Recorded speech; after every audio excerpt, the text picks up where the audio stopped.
Estimados irmãos espíritas e não espíritas, bem-vindos ao nosso canal.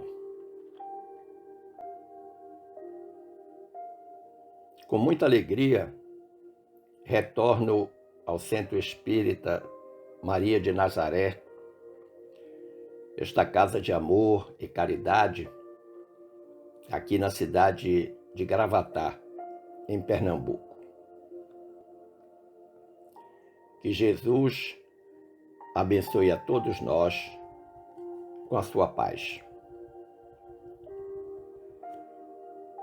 Foi-nos solicitado refletir hoje sobre o tema ressurreição e reencarnação. Itens do capítulo 4 de nosso Evangelho segundo o Espiritismo, cuja temática central é: ninguém pode ver o reino de Deus se não nascer de novo.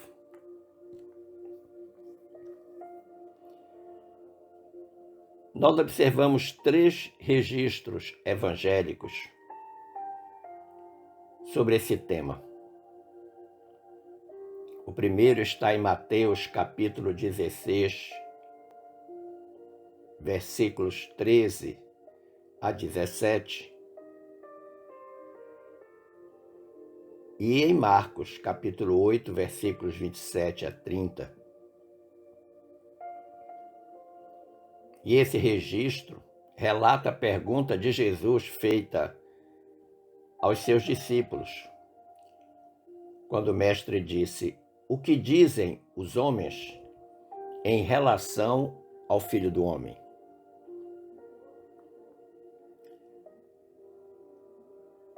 Na passagem, a resposta que agrada a Jesus é a de Pedro, que diz que ele, Jesus, é o Filho do Deus vivo.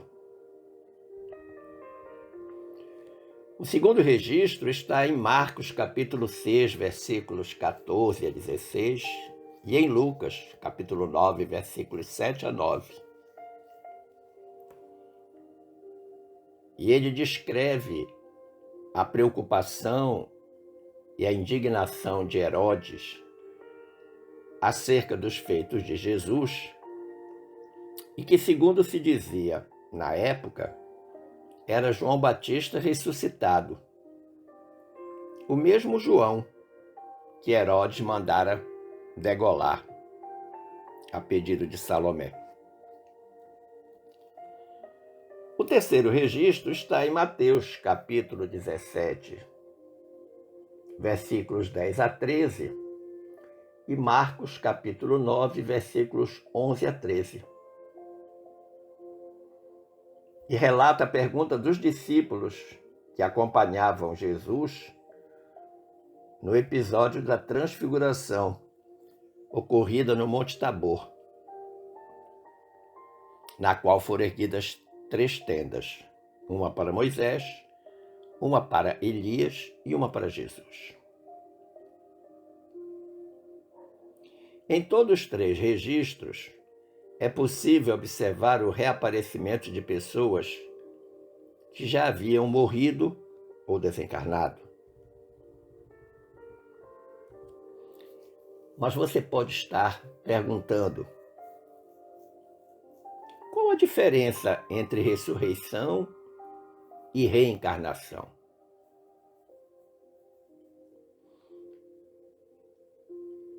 De acordo com o nosso Evangelho, segundo o Espiritismo, a ressurreição dá ideia de voltar à vida o corpo que já está morto,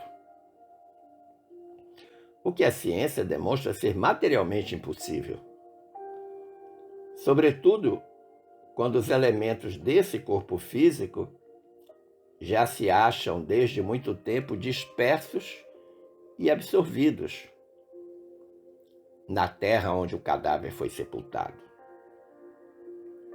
Ou seja, depois que se morre ou desencarna, o corpo se dissolve na terra, para aqueles que são enterrados no processo mais comumente observado.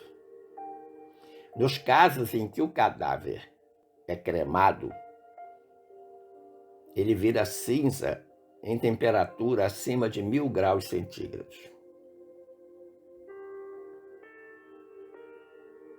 A crença na ressurreição, e a palavra ressurreição significa se levantar ou ficar de pé novamente, é uma criação dos egípcios, que faziam grandes túmulos, as pirâmides, para os seus mortos. Eles acreditavam, os egípcios, que os faraós iriam ressuscitar. E esta crença dos egípcios passou para os hebreus, para os judeus, através do profeta Daniel, que conviveu no Egito.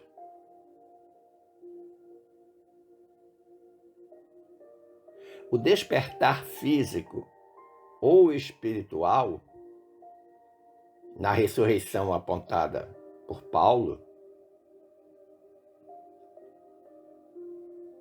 ou de Paulo, na Bíblia, ela é espiritual. Como poderia acontecer a ressurreição de um morto em termos de corpo físico? Ele ressurgiria com que corpo?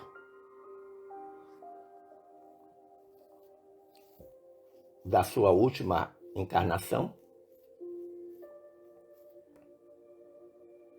Porque sendo o espírito imortal e atravessando diversas reencarnações no seu progresso evolutivo, ele vai habitando diferentes corpos cada vez que ele reencarna.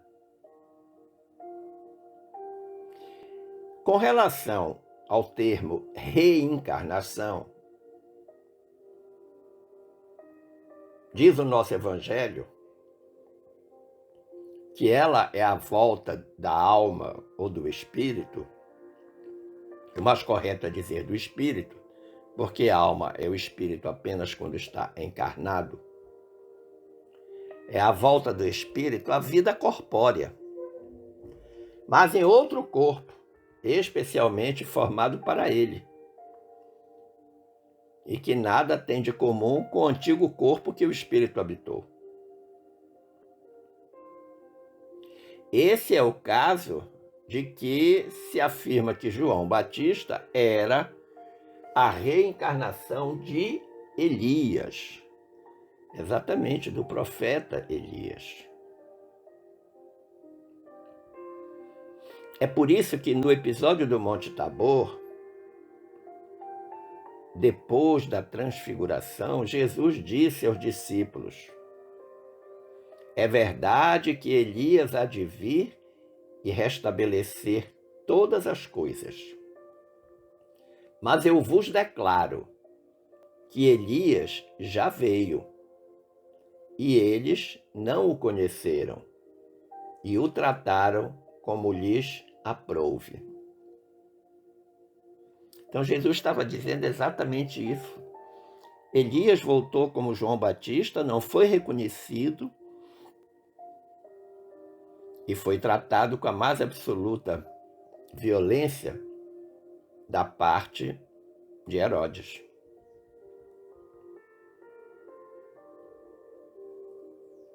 Lembremos-nos do que disse o apóstolo Paulo no versículo 44, do capítulo 15 da primeira carta aos Coríntios. Paulo diz: semeia-se corpo natural, ressuscita corpo espiritual. Semeia-se no sentido de enterra-se. Enterra-se corpo natural, ressuscita corpo espiritual. Mas você pode estar também se questionando: e a ressurreição de Lázaro?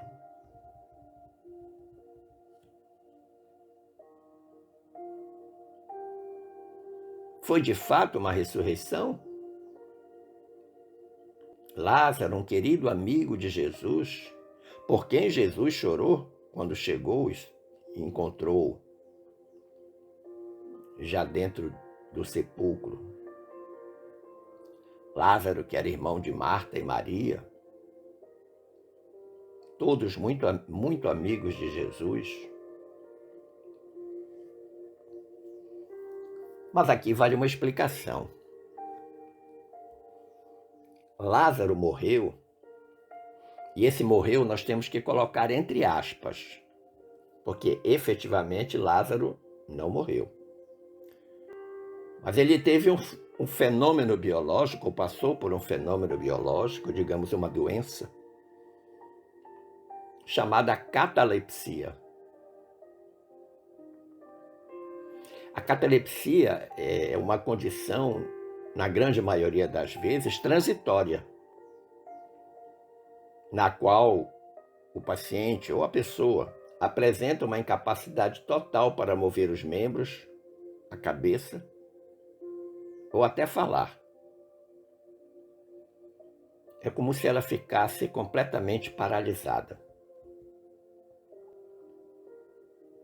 Em alguns casos, os eventos de catalepsia podem até ser confundidos com a morte, pois até a respiração é afetada. Para o espiritismo, na catalepsia, essa suspensão das forças vitais às vezes fica localizada em um determinado segmento corporal. Tanto os catalépticos quanto os letárgicos, em geral, eles observam tudo o que acontece em seu derredor. O espírito, a alma, melhor dizendo, tem consciência de si mesma, mas não pode comunicar-se.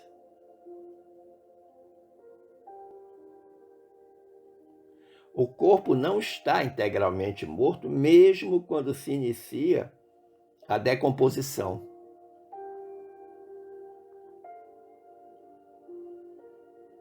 E que foi o que aconteceu com Lázaro. Lázaro sofreu de um evento chamado catalepsia.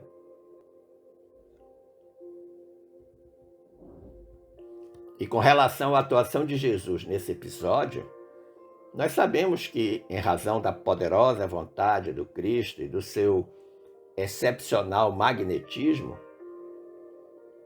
Jesus permitiu que Lázaro retornasse à vida, reintegrando o seu perispírito ao corpo físico.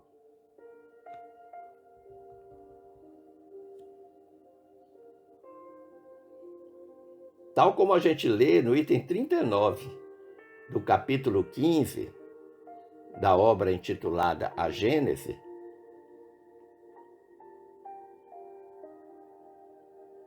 em que Kardec afirma: fez voltar ao corpo o espírito prestes a abandoná-lo, uma vez que o laço perispirítico ainda não se rompera definitivamente. Para homens daquela época que consideravam morto o indivíduo, desde que deixara de respirar, havia ressurreição em tais casos. Então, lá na obra Gênese, há uma explicação dos espíritos para Kardec acerca da chamada ressurreição de Lázaro. Então, nós precisamos entender que a ressurreição de Lázaro não tem nada de milagroso. E apesar de ser considerado um acontecimento extraordinário, ela nos oferece uma oportunidade muito rica para muitas reflexões. No que diz respeito aos aspectos físicos propriamente ditos, mas também quanto às implicações espirituais. A morte de Lázaro era mais aparente do que real, em razão da enfermidade que o atingiu. Ele já estava no avançado estado letárgico, de coma profundo, que sugeria haver morte do corpo físico. Se Jesus não tivesse reintegrado a alma de Lázaro ao corpo dele, a desencarnação com certeza aconteceria. Exatamente porque o corpo físico já apresentava sinais de decomposição. Mas a chegada providencial de Jesus, a sua energia magnética, fizeram com que o espírito, a alma, ficasse novamente vinculado ao corpo físico. A esse propósito, lá na obra Caminho, Verdade e Vida, mais especificamente no capítulo 112, o título desse capítulo é Como Lázaro. Então, nesse capítulo 112, o benfeitor Emmanuel, através da pena mediúnica de Chico Xavier, do médium Chico Xavier, faz uma reflexão mais aprofundada do que deve significar para todos nós, que ainda somos pequenos aprendizes do Evangelho de Jesus, o retorno de Lázaro à vida.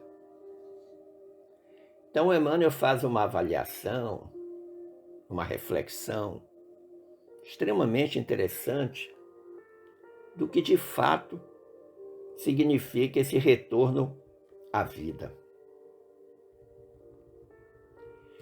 O regresso de Lázaro à vida ativa representa para todos nós, que somos trabalhadores da terra, um grandioso símbolo.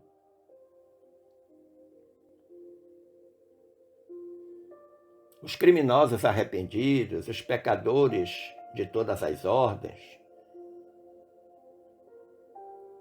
que se voltam para o bem, que tentam recompor a sua existência,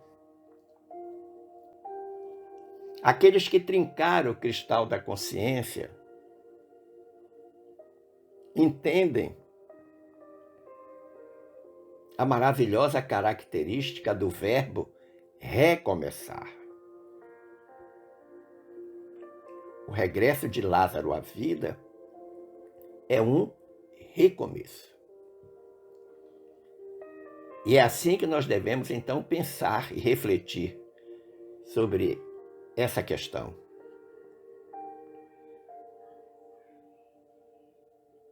Lázaro não podia ser feliz simplesmente porque o seu corpo físico voltou a funcionar.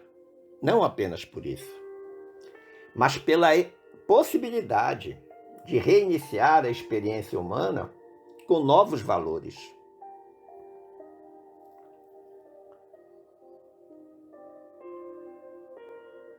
E na luta evolutiva, cada vez que o espírito alcança do Divino Mestre, de Jesus, de Deus, a oportunidade de regressar à Terra, esse espírito se desenfaixa dos laços vigorosos.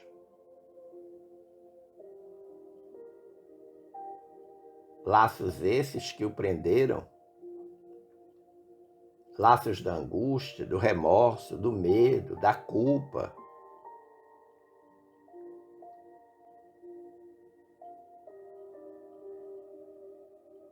A sensação do túmulo de impressões em que se encontrava era uma venda forte a cobrir-lhe o rosto. É por essa razão que Jesus, compadecido do que estava vendo com o querido amigo, exclamou em alto e bom som: desligai-o, deixai-o ir. Exatamente para que Lázaro tivesse uma nova oportunidade de regressar não apenas à vida do corpo físico, das sensações físicas, mas fundamentalmente do seu corpo espiritual. Ele estava tendo uma nova oportunidade. Essa passagem evangélica, ela é assinalada de profunda beleza. A existência de qualquer ser humano é muito preciosa.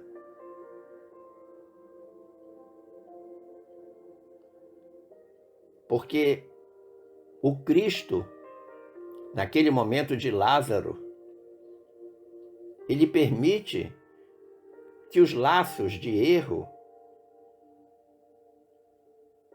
os laços que prendem ainda ao passado, sejam desligados e a criatura comece um novo caminhar.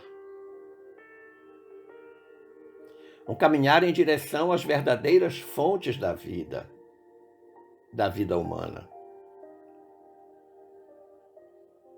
De maneira a reconstituir e santificar os elos do seu destino espiritual. É como uma corrente que tivesse partida e você faz a religação dos elos. E isso se constitui uma dádiva suprema de começar outra vez, de recomeçar. Mas você pode também perguntar como o Espiritismo explica a ressurreição de Jesus.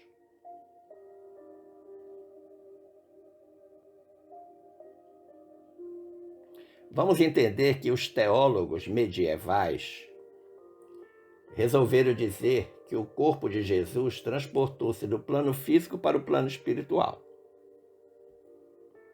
Os doutores da Igreja fizeram isso. À luz do Espiritismo, o Consolador prometido, o Evangelho redivivo, hoje é mais fácil entender que o espírito não morre com o corpo físico. Ele pode ressurgir, surgir de novo, reaparecer. Reaparecer, inclusive, aos olhos dos encarnados, dos que ainda vivem neste mundo, utilizando o próprio perispírito. Na Bíblia, há muitos relatos de aparições de desencarnados, de mortos, conversando com encarnados, com vivos. Não é o corpo de carne que ressurge, mas o espírito, com seu perispírito. O perispírito é o corpo fluídico. E este perispírito, este corpo fluídico, ele pode guardar ou não as aparências do corpo físico anterior, conforme o espírito as mentalize ou não. Se o espírito mentalizar o corpo da sua última encarnação, ele, seu perispírito, aparecerá com este formato, com este corpo. Vejam dois exemplos bem distintos. O André Luiz, espírito, ele ressurge, ele reaparece com a aparência da sua última encarnação.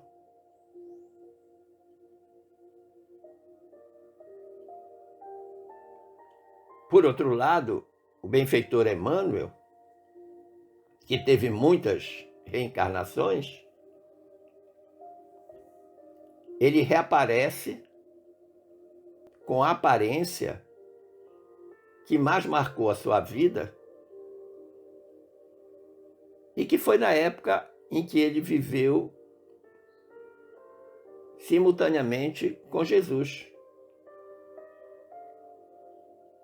quando ele era senador da República Romana, e que a gente encontra relatado lá no livro há 2000 anos. Enquanto André Luiz retorna, aparece com a forma física do médico Carlos Chagas, Emmanuel ressurge ou aparece como senador Públio Lentulus.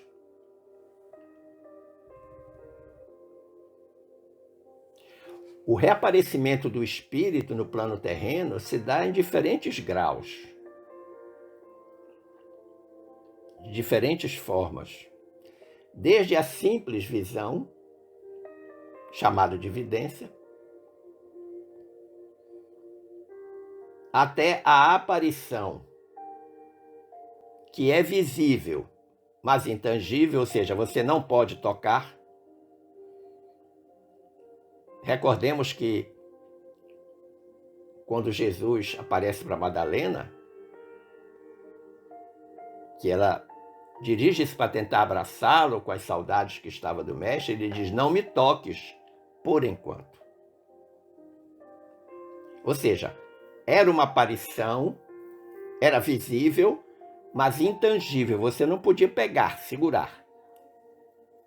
Diferentemente do terceiro tipo, que é o da materialização, que é visível e tangível. Ou seja, você vê e pode tocar. Foi o que aconteceu, por exemplo, com a aparição de Jesus para Tomé. Jesus diz a Tomé: coloca o dedo aqui nas minhas feridas, toca ao meu lado. Naquele momento estava havendo materialização. Com Madalena foi a aparição. Então isso é importante a gente perceber a diferença dessas duas circunstâncias ou situações. Nós poderíamos acrescentar que o espírito também ressurge quando ele se comunica através de um médium ou quando ele reencarna. O espírito que está em mim, em você, em todos nós, reencarnou neste corpo que nós temos agora. Portanto, nós ressurgimos enquanto espírito, agora encarnado, chamado de alma. Então Jesus apareceu com seu perispírito. Basta que a gente observe a passagem relatada em Marcos, capítulo 16, versículos 4 a 18, Lucas 24, 36 a 49, João, capítulo 20, versículo 19 a 23. Todas essas passagens dão conta de que as portas da casa onde estavam os discípulos depois da morte de Jesus, portas e janelas estavam trancadas. Os discípulos estavam com medo da perseguição dos judeus. Eles ainda estavam conversando entre eles sobre os últimos acontecimentos quando Jesus aparece no meio deles e diz: a paz seja convosco. E você pode perguntar: mas como que ele apareceu se as portas e janelas estavam trancadas? Exatamente porque ele aparece através do seu corpo fluídico.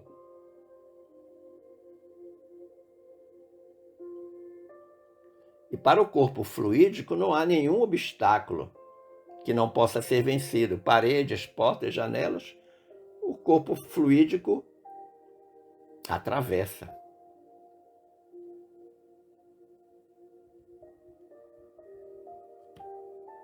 Nós precisamos reencarnar? Sim.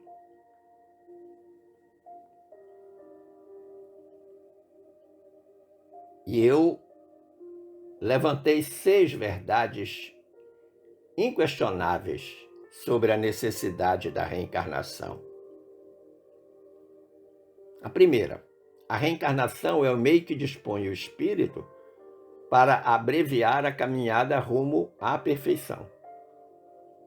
Ou seja, se nós queremos ser perfeitos, e é um capítulo do nosso Evangelho intitulado Sede Perfeitos, e a perfeição é a destinação de todos nós. Deus não criou o espírito para ficar eternamente imperfeito, muito pelo contrário.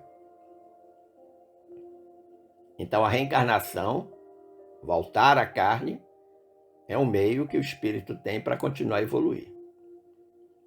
Segunda razão ou segunda verdade. Através das vidas sucessivas, o espírito adquire maior conhecimento e se eleva moralmente, passando a cooperar conscientemente na obra do Criador. Todos somos criaturas do Criador, mas Jesus disse que nós somos co-criadores, nós somos ajudantes de Deus na tarefa da criação. E à medida que o espírito vai reencarnando, ele vai adquirindo cada vez mais conhecimento nas experiências encarnatórias, mas precisa elevar-se moralmente, precisa aperfeiçoar-se moralmente, precisa evoluir moralmente. Terceira razão ou verdade. A cada nova existência, o espírito dá um passo para diante na senda do progresso, desde que se ache limpo de todas as impurezas, ou da maior parte. Cada vez que a gente reencarna, a gente precisa eliminar uma imperfeição, um defeito. E à medida que a gente vai eliminando e não conquistando outros defeitos, a gente vai se tornando cada vez mais puro. É como se você tivesse algo muito sujo e começasse a fazer a limpeza. Você passa lá o espanador, tira aquela poeira inicial, mas continua sujo. Você ainda não está vendo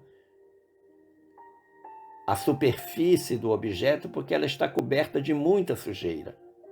Você já tirou a poeira, agora vai ter que passar um pano molhado com alguma substância e aos pouquinhos você vai tirando a sujeira, até que aparece o objeto verdadeiro. Assim é com o espírito.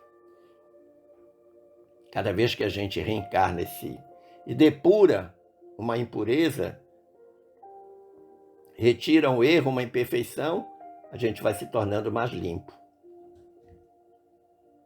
E quando a gente estiver totalmente limpo, seremos espíritos puros. Quarta razão ou verdade. As encarnações sucessivas são sempre muito numerosas, porquanto o progresso é quase infinito. É só a gente ir lá no Livro dos Espíritos, na questão 169. O confrade espírita Haroldo Dutra Dias diz que os espíritos que estão presentemente na Terra, encarnados, já reencarnaram aproximadamente 600 mil vezes. 600 mil vezes, indo e voltando. Quinta razão ou verdade. A justiça de Deus fica evidenciada pela reencarnação. Então, a reencarnação é uma manifestação da justiça divina. Mais do que justiça, da bondade divina, porque é uma oportunidade. É uma oportunidade de reajuste que Deus oferece aos seus filhos que transgridem as suas leis. Até o dia em que esse filho que transgride as leis se identifique com os sábios desígnios da providência divina. E aí, nesse momento, vão desaparecer as dores e os sofrimentos que conquistamos pela nossa invigilância, na experiência encarnatória. E a sexta e última razão ou verdade nos dá conta de que o conhecimento da pluralidade das existências leva o homem a valorizar a sua experiência carnal, empenhando-se no esforço de renovação com Jesus, de modo a superar sua própria inferioridade. Ou seja, cada existência que nós temos precisa ser muito valorizada enquanto oportunidade. E nós temos que nos esforçar muito quando estamos reencarnados, no sentido de nos renovarmos, ficar novo outra vez. E isso só nos será possível com Jesus, não tem como ser diferente. Abraçando e cumprindo as leis divinas. E cada vez que a gente vai se renovando, a gente vai superando a própria inferioridade. Inferioridade no sentido de que nós estamos num estado de erro e queremos passar para um estado de acerto. Esse é o objetivo da reencarnação. Nós não estamos de férias no planeta azul. Nós não viemos aqui para fazer um passeio. Nós estamos aqui para aprender e evoluir. Também é falsa a crença que nós estamos aqui para sofrer, para pagar. Não, nós estamos aqui para evoluir. Deixar nossas imperfeições de lado, resgatar, sem dúvida, os débitos espirituais que nós temos, das coisas erradas que fizemos em encarnações anteriores. Mas nós, quando voltamos à carne, lá no nosso planejamento reencarnatório, nós, inclusive, escolhemos as provas pelas quais pretendemos passar. Pode ser que durante o planejamento a gente escolha uma prova que a espiritualidade que nos orienta perceba que nós não vamos dar conta. E aí a espiritualidade não vai permitir que essa prova aconteça. Mas é fato que o planejamento reencarnatório, o objetivo é exatamente preparar cada espírito na sua volta à carne para que ele possa superar a própria inferioridade. Agradecendo, o carinho da atenção de todos, eu espero ter contribuído para o entendimento desse assunto e desejo que todos fiquemos em paz com Jesus. Um forte abraço e uma semana cheia do amor de Deus.